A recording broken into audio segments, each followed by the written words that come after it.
Chapter 4. The Best Policy. Luca paused for a moment, catching his breath. He'd only just met Beck, and somehow he already managed to drag her into this mess. Hopefully he could make it up to her, but finding Rollo was his primary concern.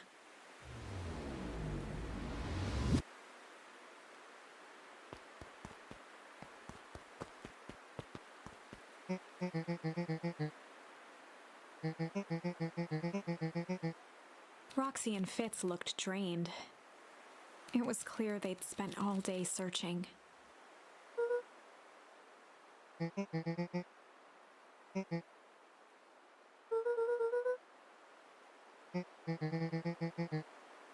Roxy's temper could often be dismissed as the impatience of an older sibling, but this was the most intense Luca had ever seen her.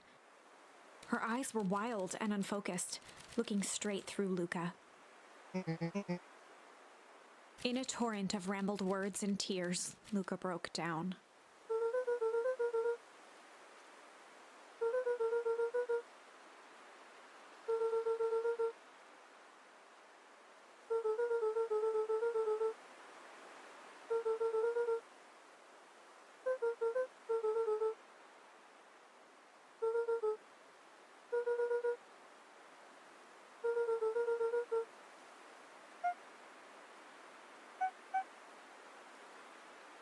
Roxy, still exhausted and angry, softened briefly as her eyes hunted the ground in thought. With a determined sigh, she looked up at Luca.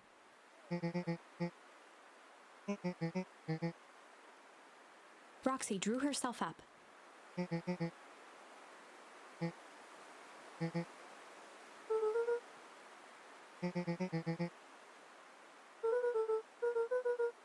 Roxy tried to think of the safest place to send Luca.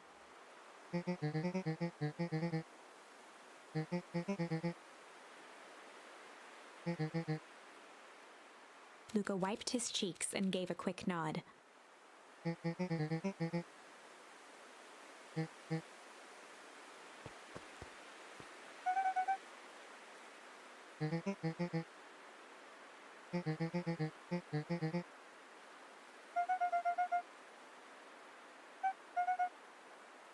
Looking into the puddle, Roxy rubbed her arms to warm up.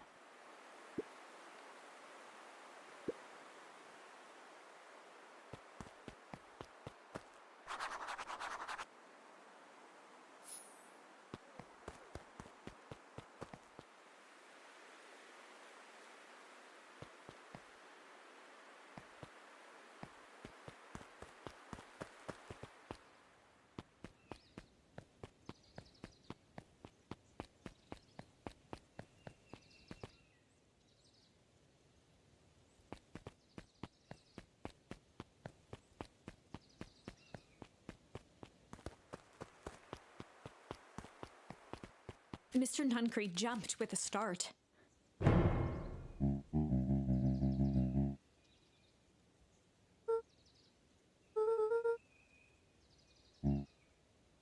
Luca motioned to the phone booth.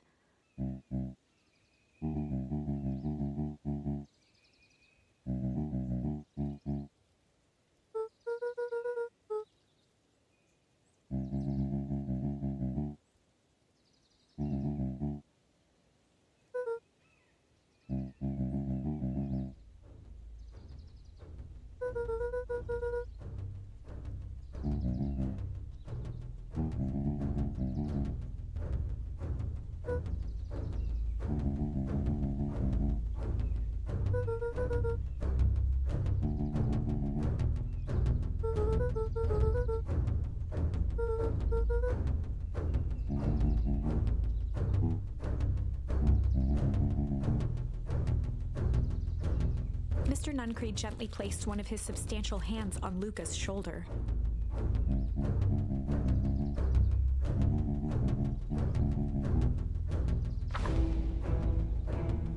Luca peered up at Mr. Nuncreed. Kind eyes warmed a stern face. There was a deeper emotion hiding beneath it all. It was subtle, but Luca could sense something eating away at him.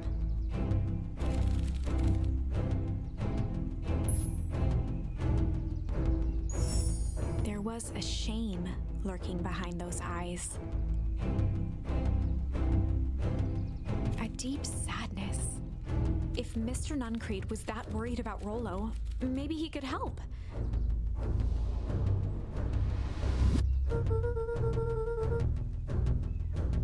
Mr. Nuncreed raised an eyebrow.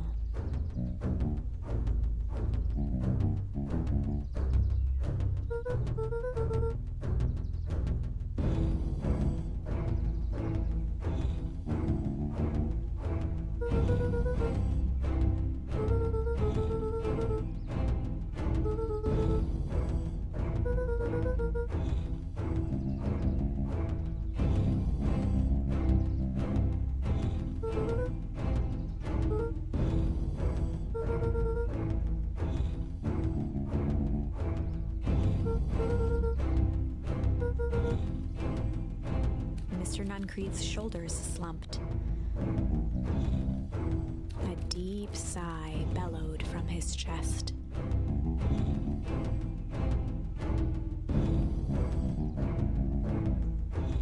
Luca attempted to take a step back, but Nuncreed's hand clamped down on his shoulder.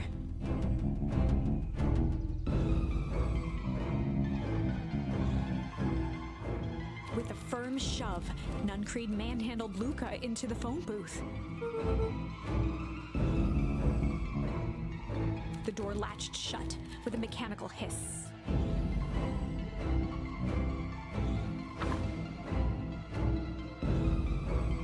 As Luca pounded the glass, the floor dropped from under his feet. The inside of the phone booth was now a loose capsule plummeting at gravity's whim. Luca winced and pressed his hands to the walls. As he braced for impact, the capsule hurried to a surprisingly smooth. He felt a cold rush of air and opened his eyes with hesitance. Two large figures in hazmat suits occluded his view. Luca heard the deep, resigned voice of Mr. Nuncreed over an intercom. He knows too much. The end. Wait. No. This isn't the end. I know there's still much more. Somehow this went wrong. Okay, let's try something else.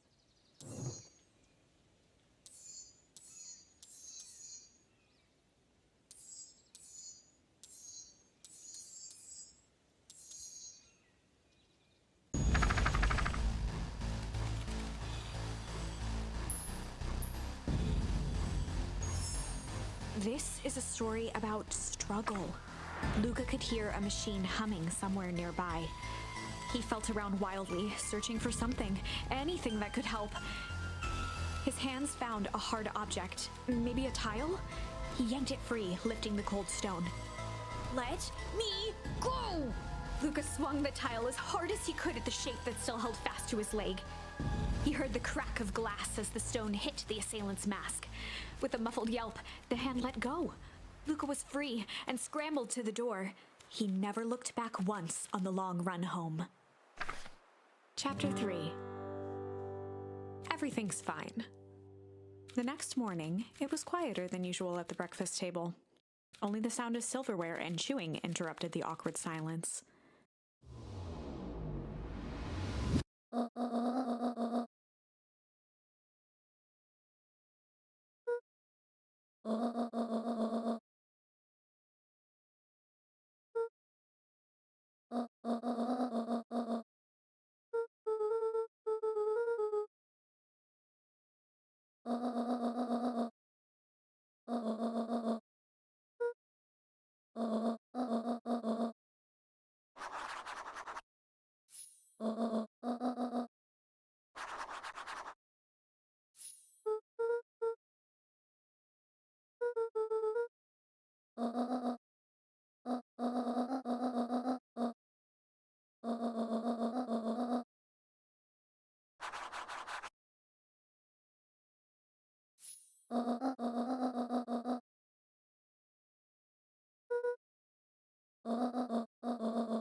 Luca checked the soles of his sandals.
Eris Valentine, oldest of Sharper Valentine's children, and heir to the Valentine fortune, had a way of making questions seem like demands.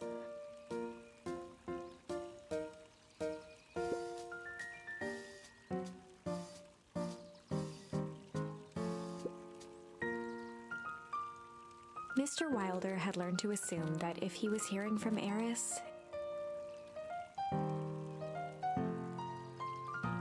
it was because she had taken issue with something he had put in the paper.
Mr. Wilder averted his gaze and began to polish his monocle.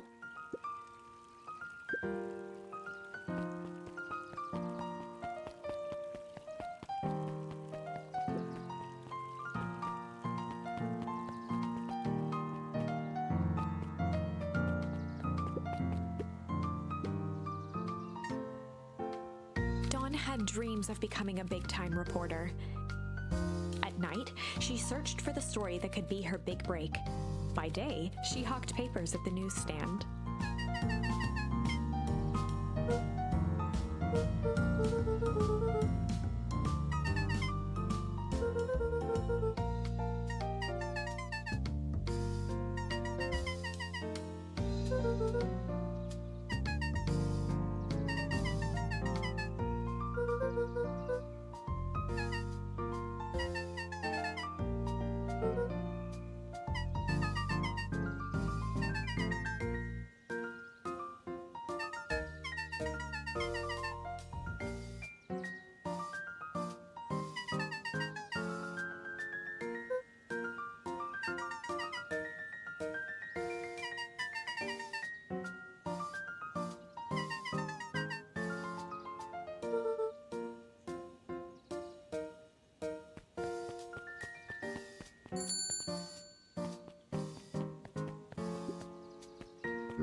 She leaned forward and pinched Luca's cheek.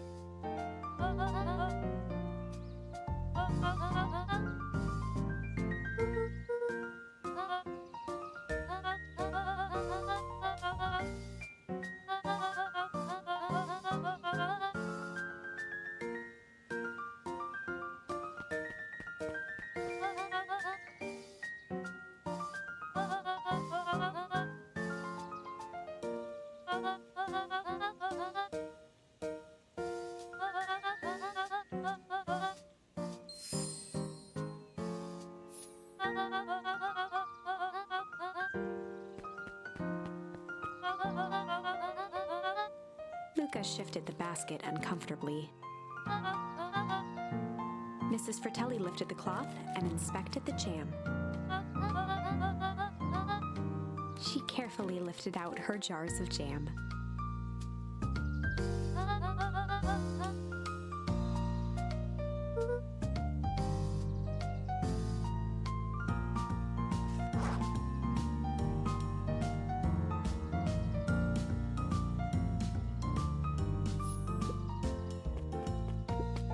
Luca squinted at the faded photo of him and his mom at the diner.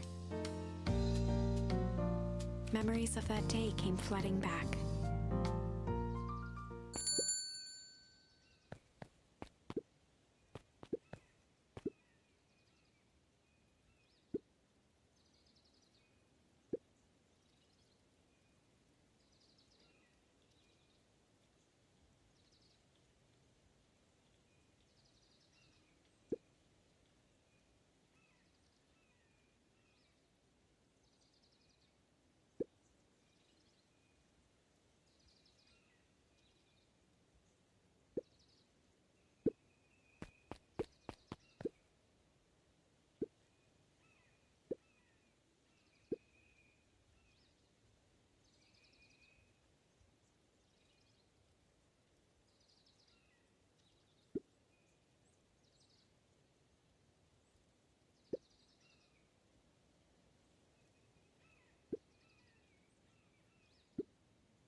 Luca glanced at the empty seat across from Gus.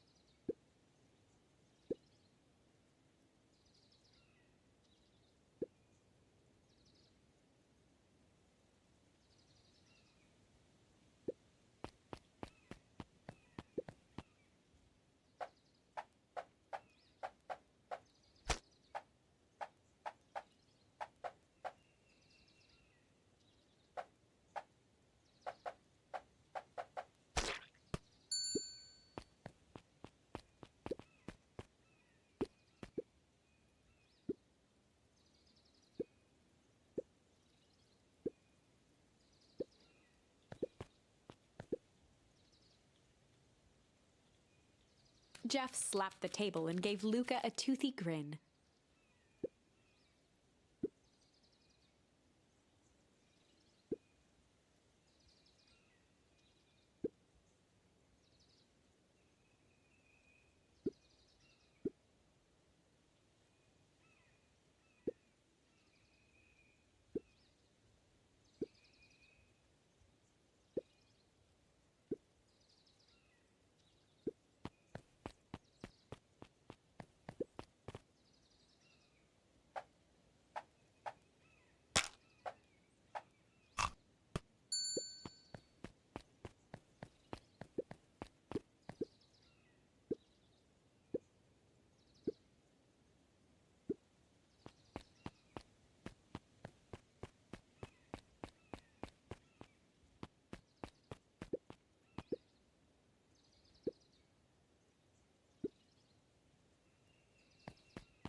Huddled at his counter, Hiram Tolliver was meticulously shining apples. More accurately, Hiram Tolliver was meticulously shining one apple.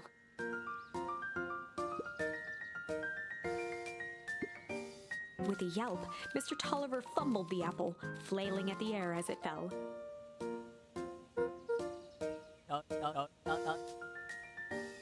He leaned forward and lowered his voice.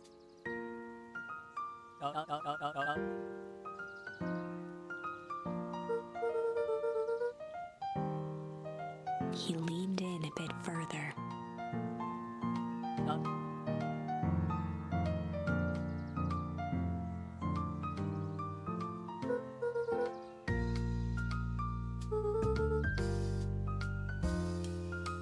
Mr. Tolliver leaned back, speaking loud enough for anyone to hear.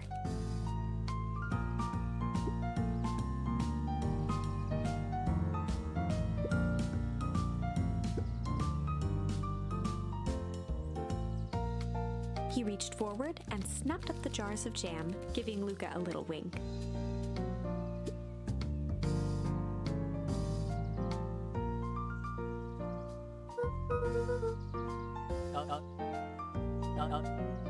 He leaned in for a final whisper.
motioned to the book in front of him.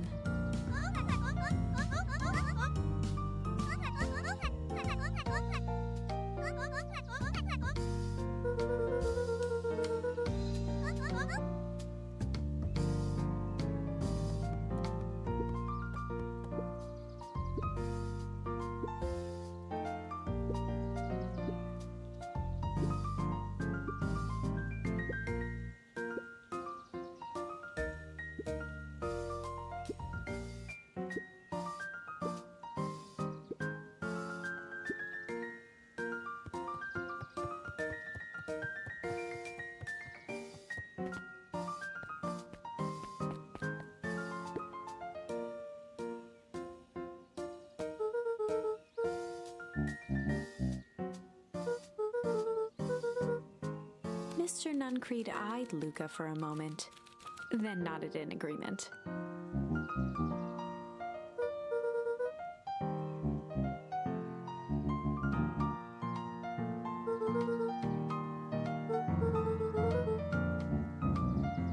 Nuncreed snatched the basket from Luca.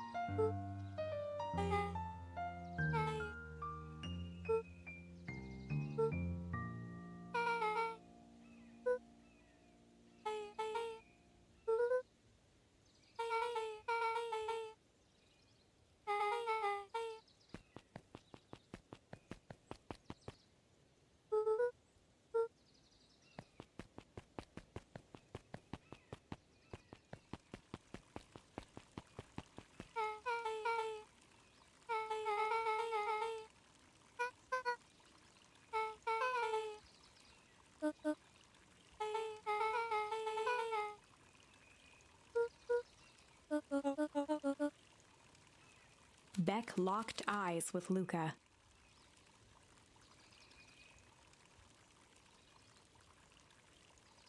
The look on her face was equal parts expectant and desperate.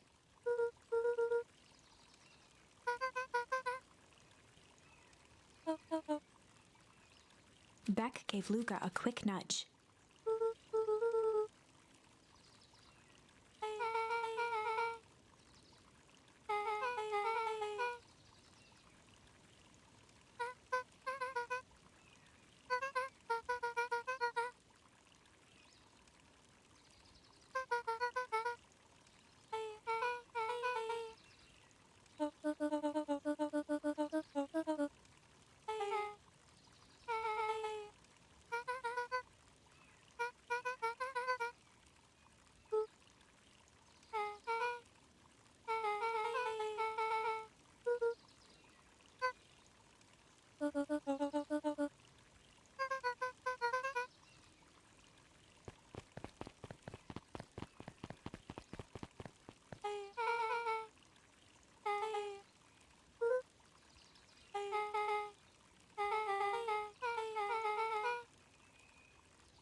Luca wrapped some tape around the hook. Hey, you never know.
Jeff dug through his pockets for a bit.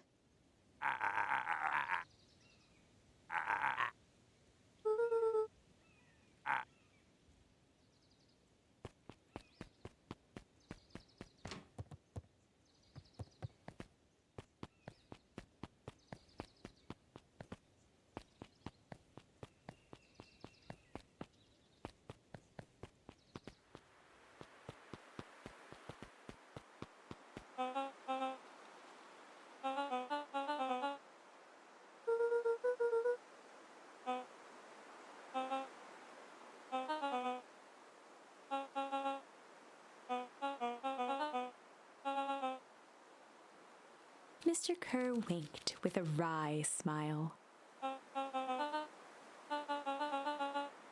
He gave Luca an energetic thump on the shoulder.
Beck took a long breath, then gave a firm nod.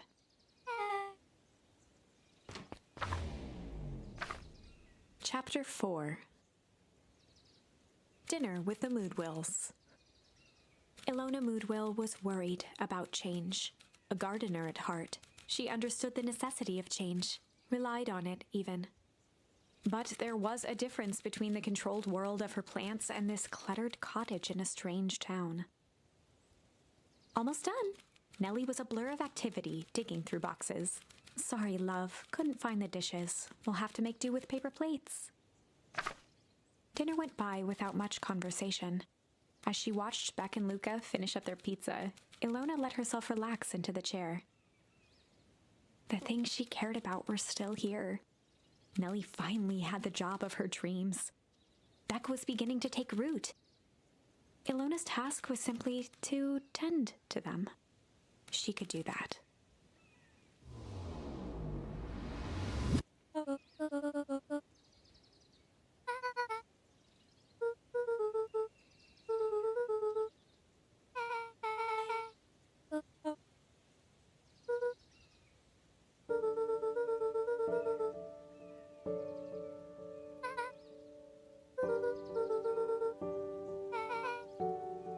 Luca's eyes were fixed to his plate, pushing a chunk of pineapple around with his finger. Nellie was the one who eventually broke the silence.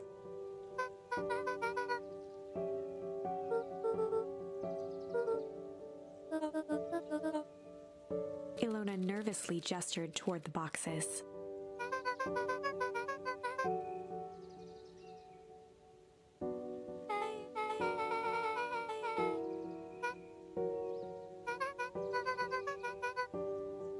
Luca wiped his face with his sleeve. Beck gave Luca a swift kick under the table.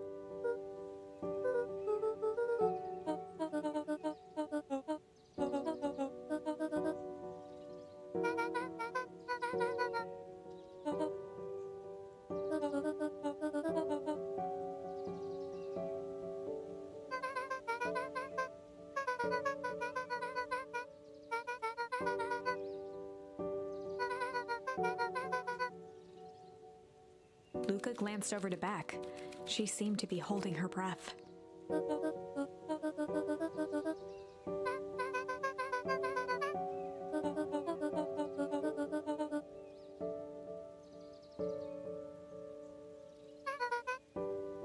Beck slammed her fist into the table, perhaps harder than she intended.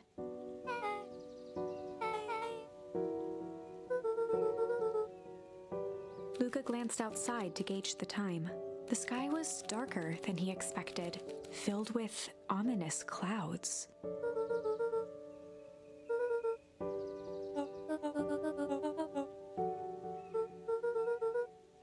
Luca wiped his mouth one last time with his napkin and started to get up.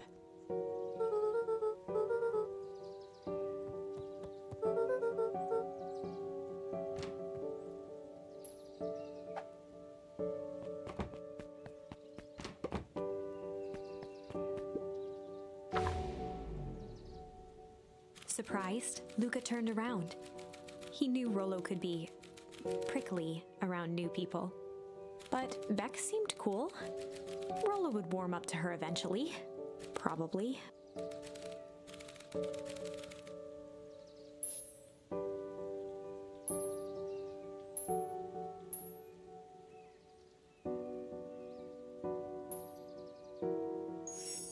Luca began to respond, but the sky answered for him as the clouds above began to rumble with ominous thunder.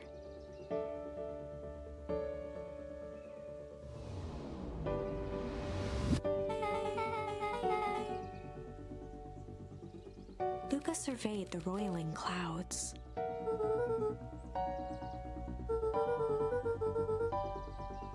At that moment, the heavens opened up, unleashing torrential rain.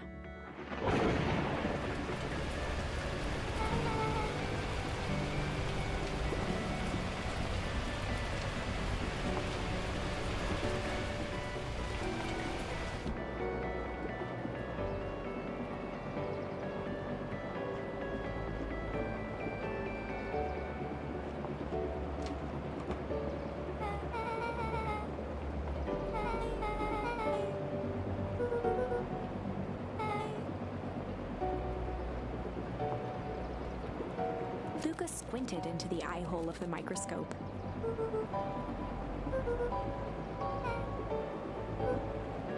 Luca adjusted the slide with his fingers to get a better look.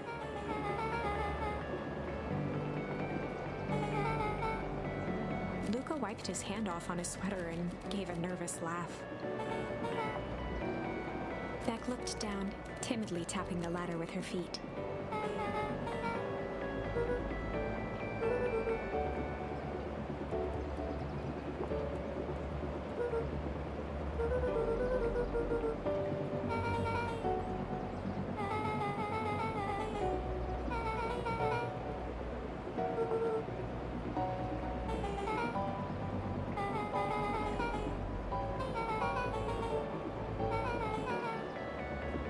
Luca flicked at one of the toggles.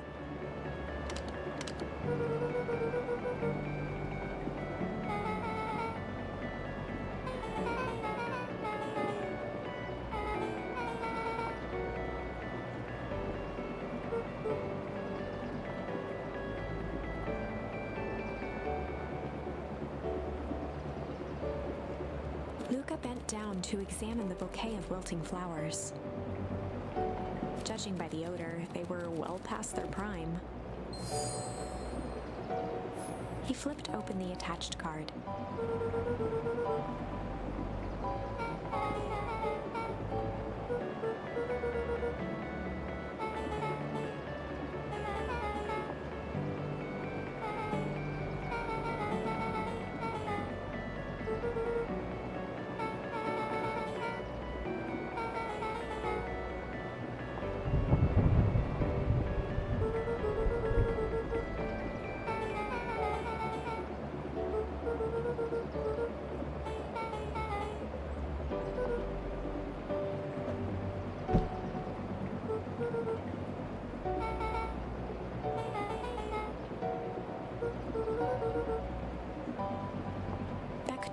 moment to watch the rivulets of water running down the window.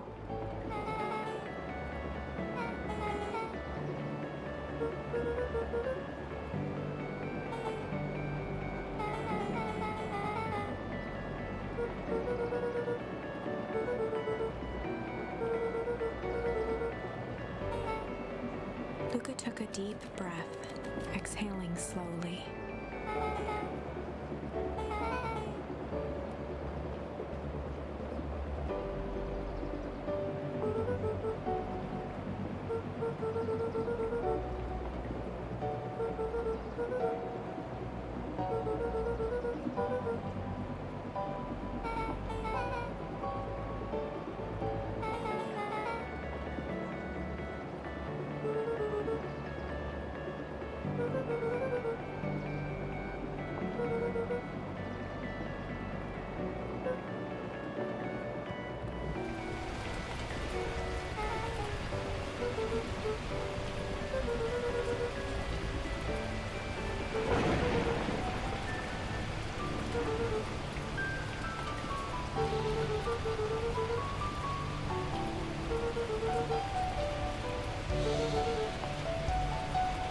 Luca let out a feral scream that echoed into the night.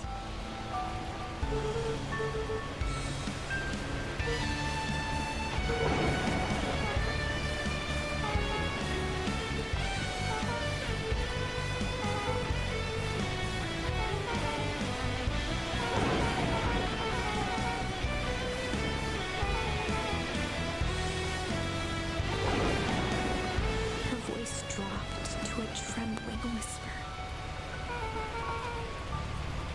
Beck brushed off her shirt and straightened up.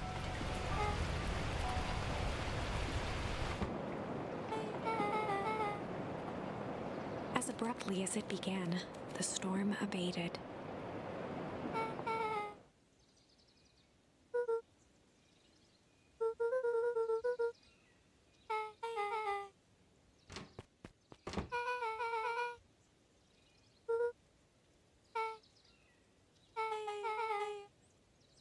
Beck gave Luca a light thump on the arm before heading in.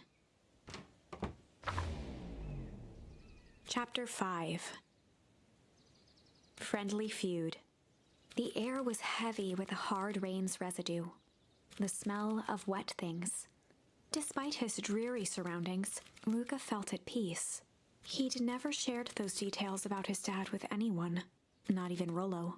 But it's not like this changed anything. Rollo was still his best friend. Adding Beck to the group would help balance things out. Everything's better in threes. This is what Luca told himself as he headed to the treehouse.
Luca wrapped a twig of thyme around the hook. Some fish have refined taste.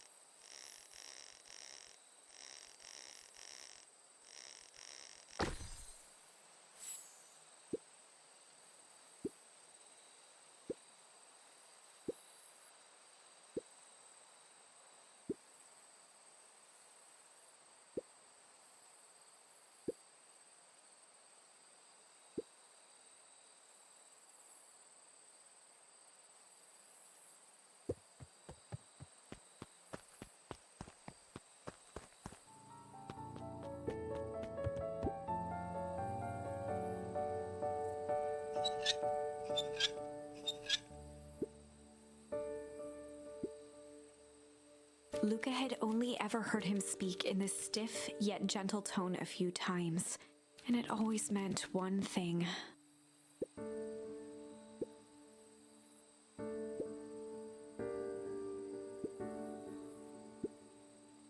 Rollo scoffed.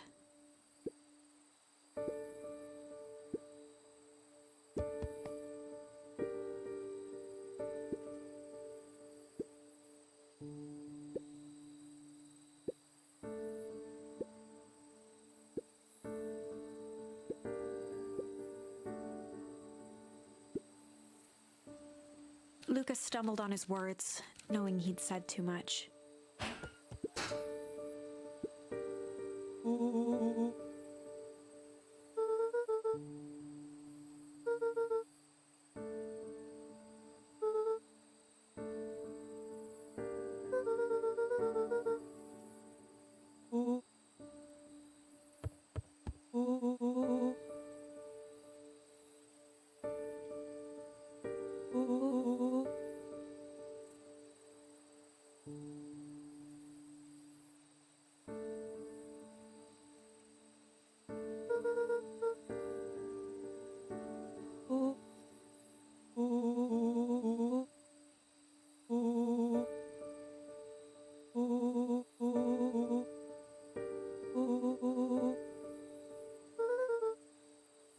Luca became instinctively angry in response. Both boys were now shouting across the distance.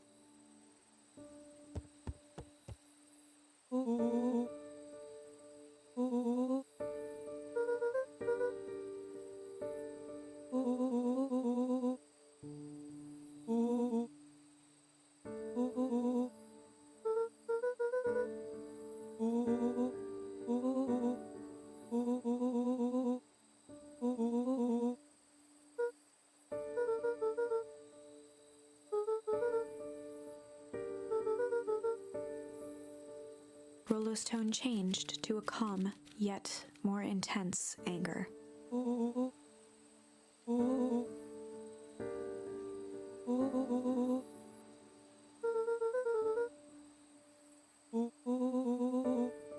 The words hung in the cold night air. Rollo's stomach dropped, knowing he'd crossed a line. But it was too late.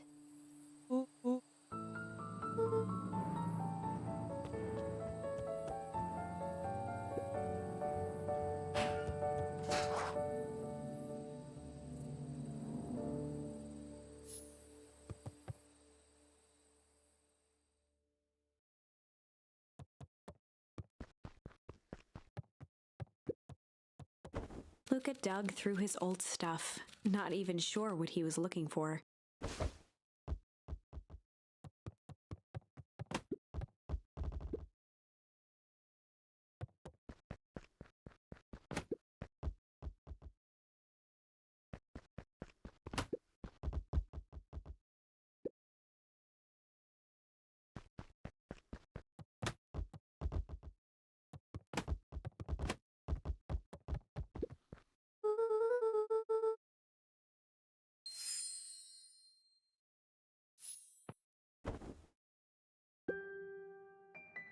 Gran cooed gently from the hallway.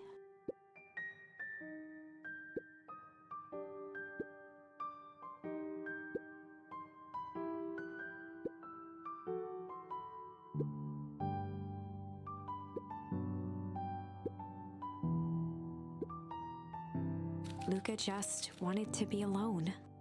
He waited to hear the sound of the front door closing.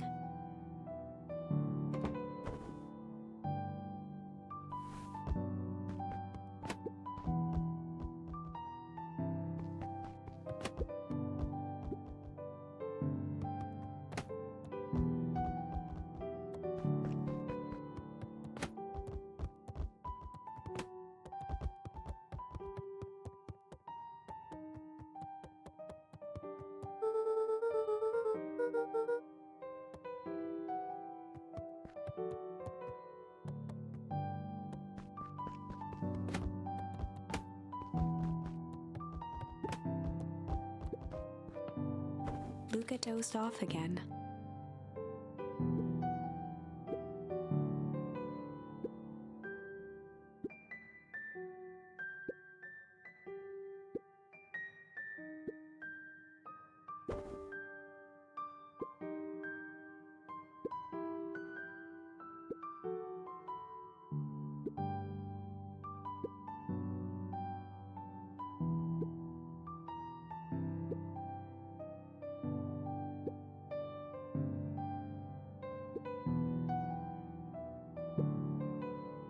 Luca still couldn't bring himself to go out. Besides, if he ran into Rollo, he'd have to actually confront the situation.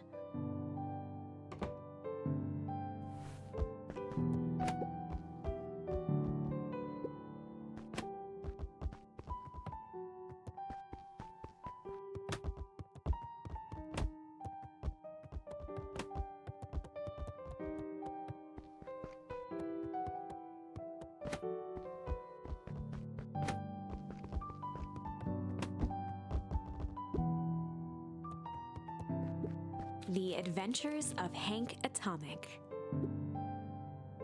Luca carefully opened the cover and began to read. Rollo had received it for his birthday, a special hardcover edition with behind-the-scenes commentary and bonus art. Rollo cherished it, but asked that Luca keep it at his house. Luca wasn't sure if it was because Rollo didn't trust himself with it, didn't trust his sister around it, or just wanted an excuse to come hang out at Luca's more often. Whatever the reason, Luca didn't mind. But it had stayed right there where Rollo had stashed it ever since. Now, at the foot of his bed, Luca lost himself in the pages. He'd read it all before, but at this moment, it somehow felt sentimental. He was well into issue number 5 when he heard soft footsteps from the hallway.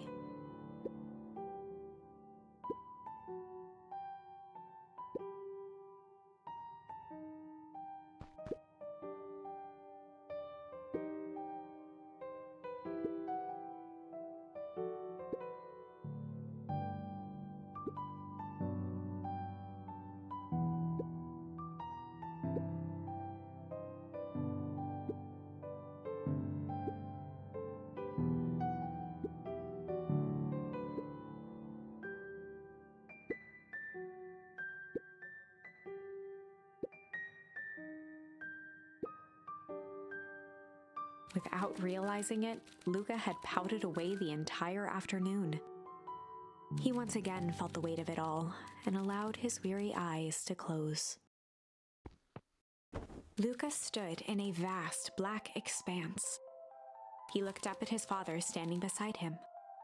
Walt was working a straw at the bottom of a fountain glass, trying to collect the last bits of milkshake. "Dad, where are we?" Taking a final loud gurgling sip, his father peered up from the glass.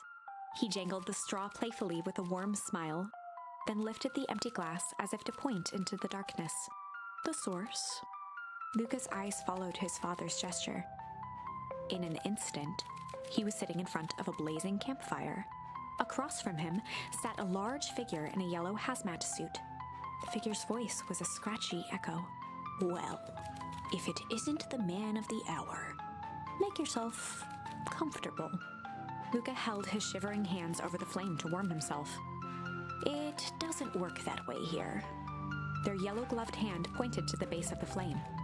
"It's a cold flame, see?" Luca peered at the base of the fire. It wasn't wood that was burning.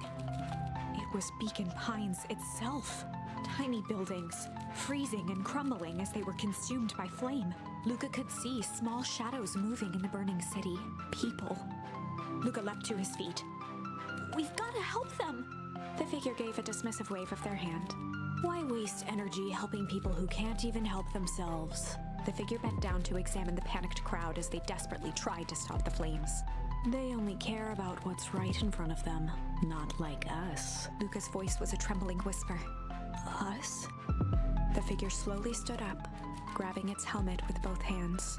With a jolt and a twist, the suit emitted a gasp. A cloud of torpid mist escaped, slowly revealing the face within. Luca's own face looked back at him. Older, worn, distant. The sensation was oddly familiar. As if he'd caught his own reflection by surprise in the mirror. The doppelganger smiled. "I tried to help once." He gestured towards his face. "And all it got me was this." Lucas staggered back. "You aren't me." Luca felt a hand catch his shoulder. His father was there again, beside him. "Every choice sets us on a path. This is the end of one of your paths, son." Luca watched his older self shake its head ruefully, its face twisting into a cruel grin. "Well, Dad, if you wanted him to see this, far be it from me to disappoint." Luca watched in shock as the figure took a confident step forward and plunged into the flames. In a flash of cold light, he was gone. "What does all of this mean?" Luca felt a reassuring squeeze on his shoulder. "Just remember, why we choose matters just as much as what we choose." Luca woke up to see a hazy figure at the foot of his bed, silhouetted in the morning sun.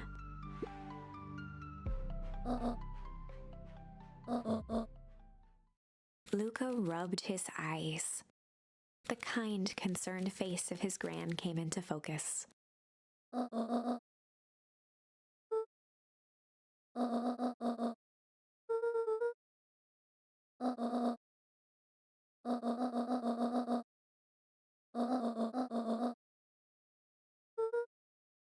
Gran silenced Luca with a gentle pat on the leg.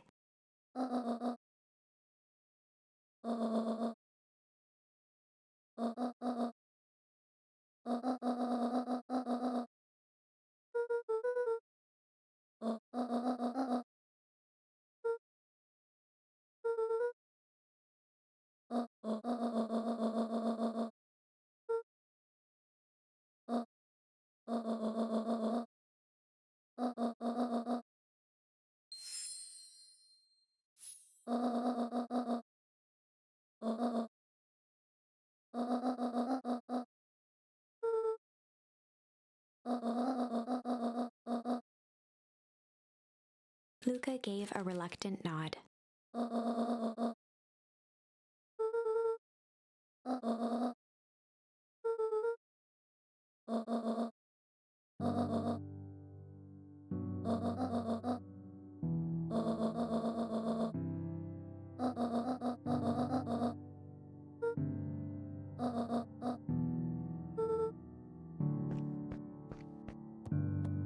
Luca took a deep breath.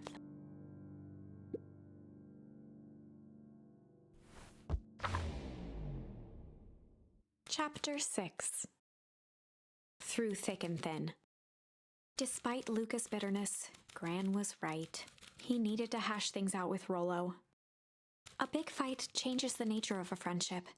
Whether, in the end, it is for the better or for the worse, all comes down to understanding. If one is not careful, the same familiarity that builds the strongest of bonds can become the wrecking ball that shatters them. Luca emerged from seclusion, taking in the crisp festival air. But the events of the day weren't on his mind. He had to find Rollo.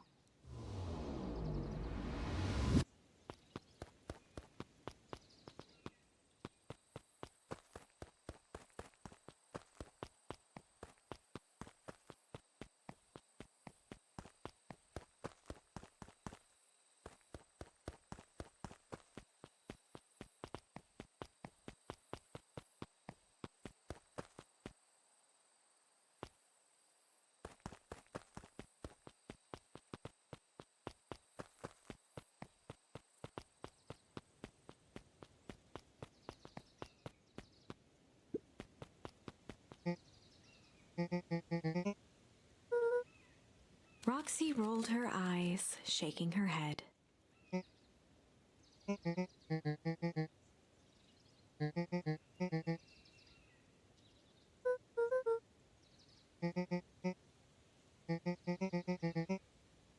Luca looked down and kicked at the dirt.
Luca gently baited a feather onto the hook, good for skimming the surface.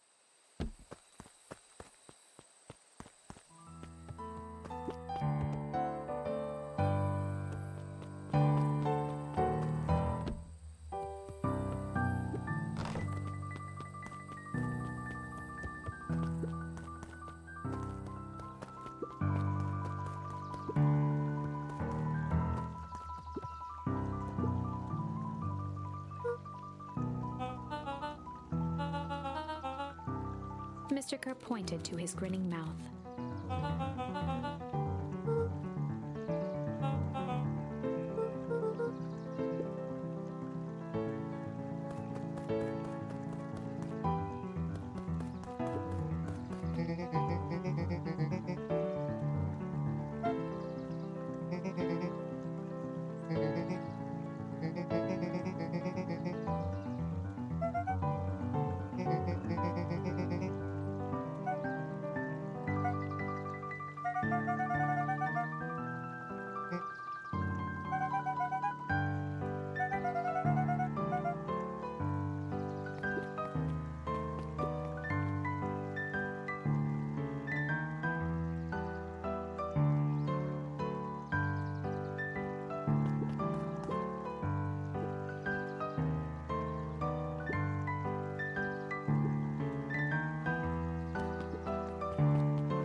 Jeff was staring into the distance with a wistful look.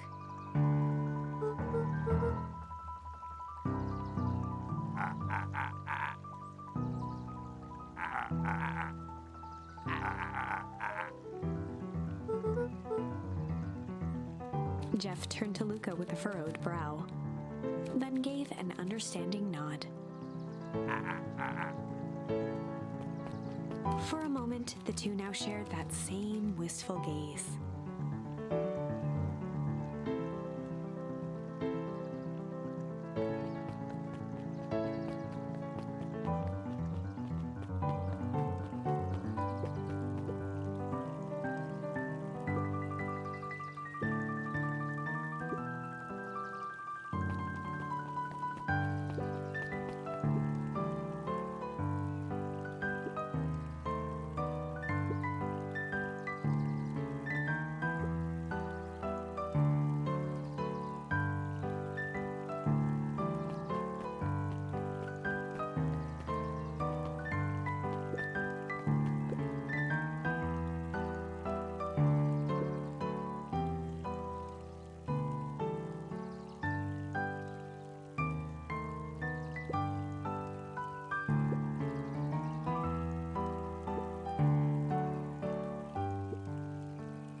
Ariel became flesh.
Griffin looked away suspiciously.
The Valentine Mansion loomed over every other building in town, both figuratively and literally.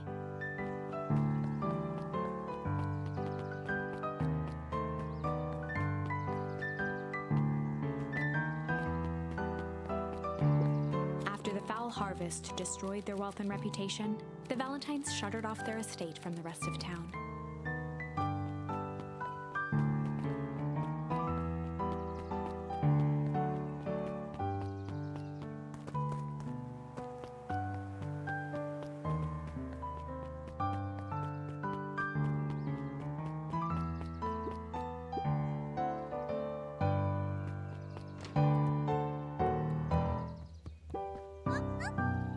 Kato's eyes lit with excitement.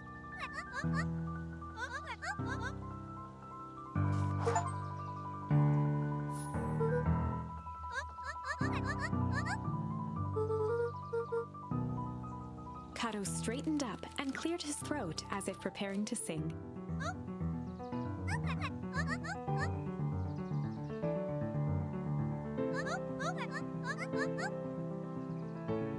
Kato stared at Luca eagerly.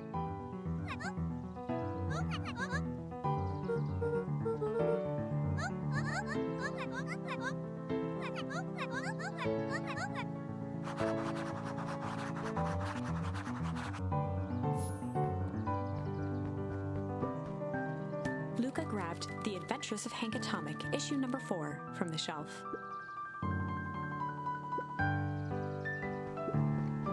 Luca grabbed The Adventures of Hank Atomic, issue number 5, from the shelf.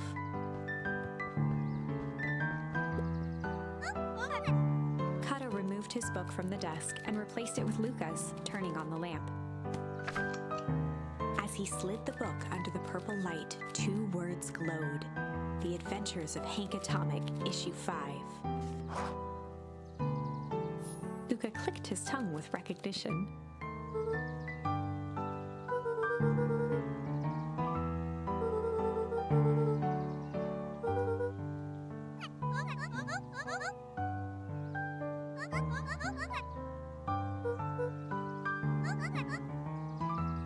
Kato began flipping through the pages, stopping when he hit a glowing word. He continued flipping.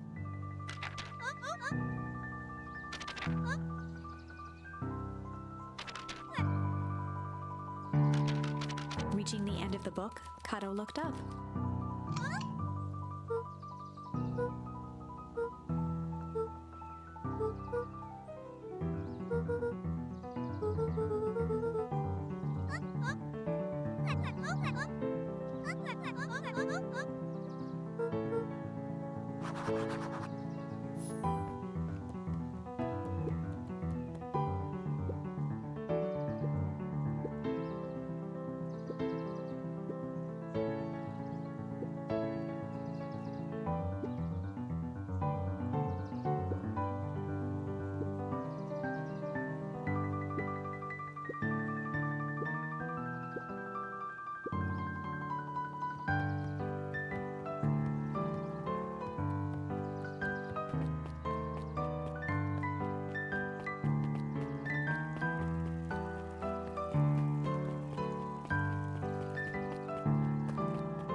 Before Luca could finish his sentence, Griffin handed him a corn dog. Luca shrugged, taking a sizable bite out of the corn dog.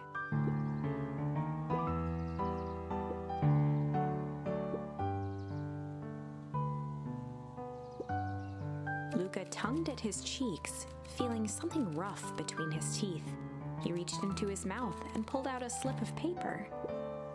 He shook off the bits of corn dog to read the slip.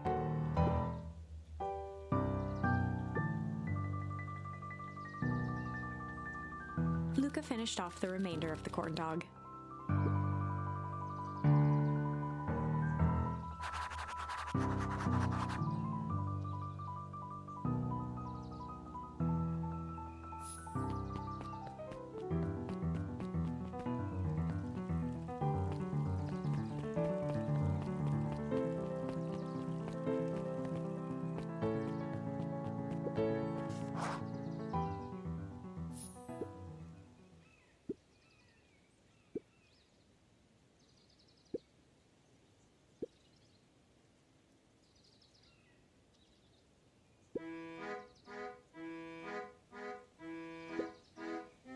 Lumi waved his hands around sarcastically as he began.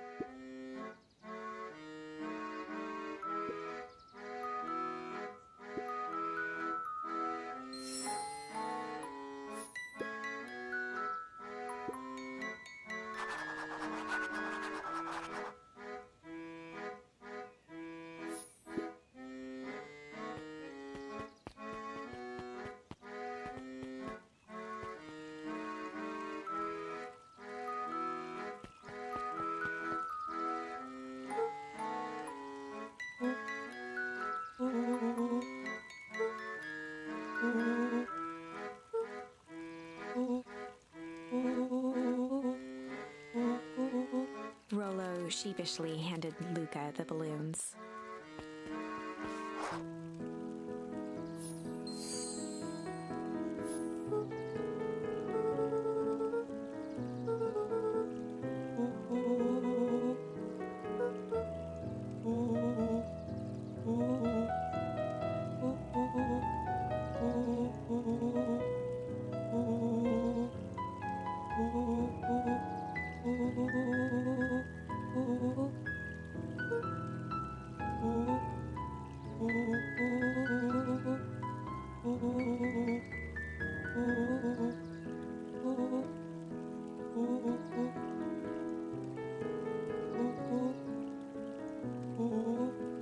Luca threw himself at Rollo, hugging him as tightly as he could.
Rollo handed Luca an unopened letter.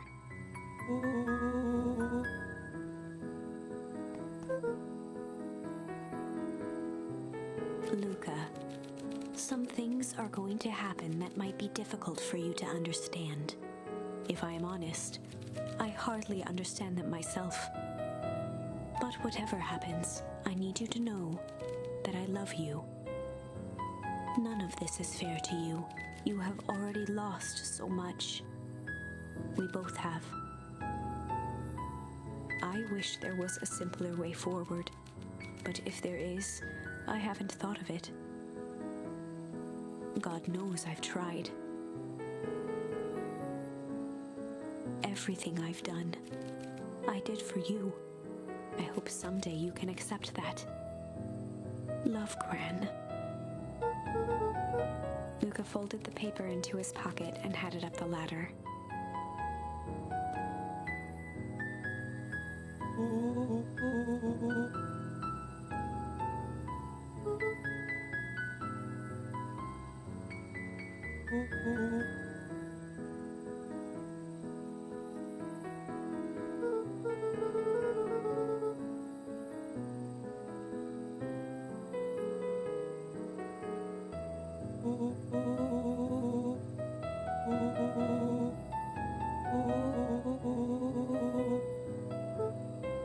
Luca was at a loss for words.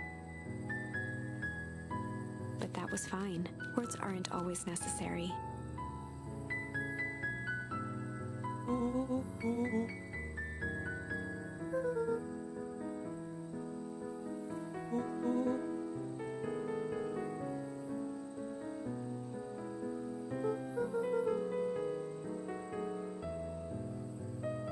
Sadly, this was untrue. A distant rumble shook the treehouse.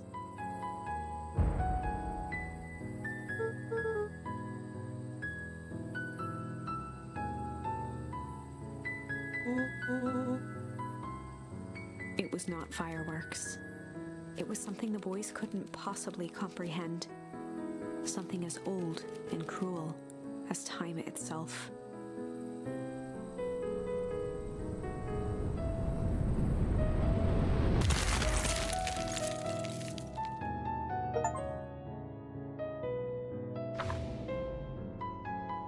A shockwave of cold tore through the room. A bitter, unfathomable chill. Before they could react, it encased them in ice. Two boys, reunited by friendship, only to be cruelly separated by a malevolence beyond reason. And so, our story ends on this melancholy scene, in a silent treehouse turned statuary. In a town brought low by its secrets, sits a pair of friends, alone, together, for the rest of time. The end. No, that can't be the ending. It simply can't. I won't accept it, and I hope you won't either. There are more endings, more possibilities. I can feel it. We are just going to have to sort through them all until we find the one that fits.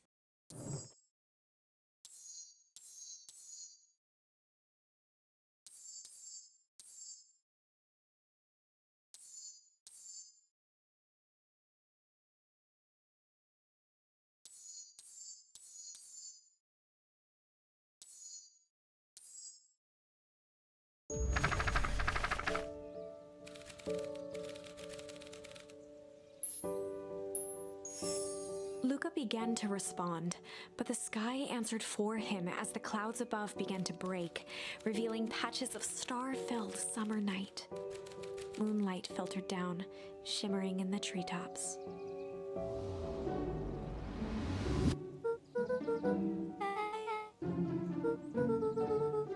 Luca stopped himself mid-sentence.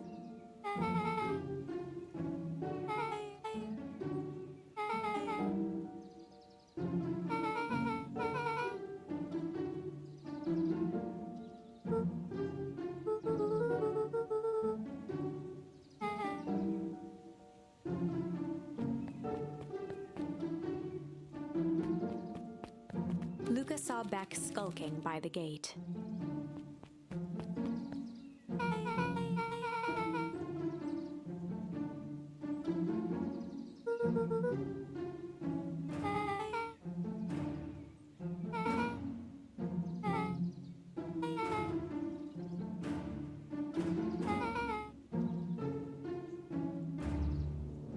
Beck grabbed the wrought iron bars and shook the gate.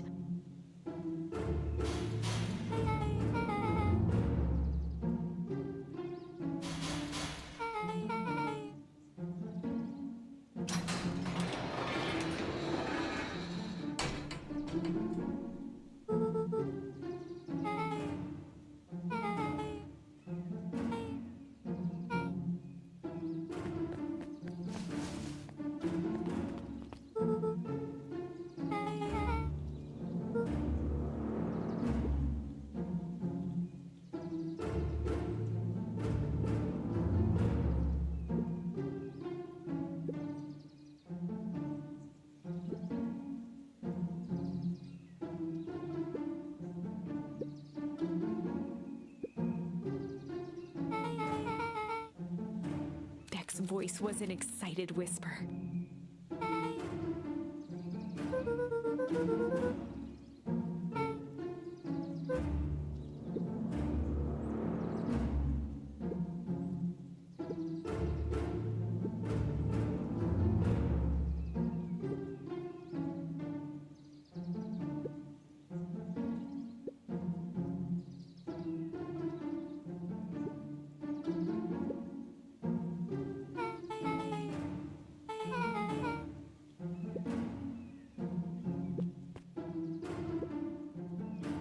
The mysterious figure retracted their mask, hair pushing out from all corners. A chill ran down Luca's spine. His vision blurred. Beck stifled a sharp wince, and Luca looked down to see himself wrenching her hand.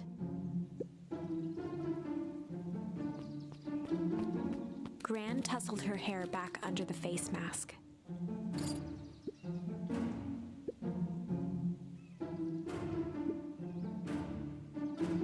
Gran gave Eris a curt nod and disappeared into the night.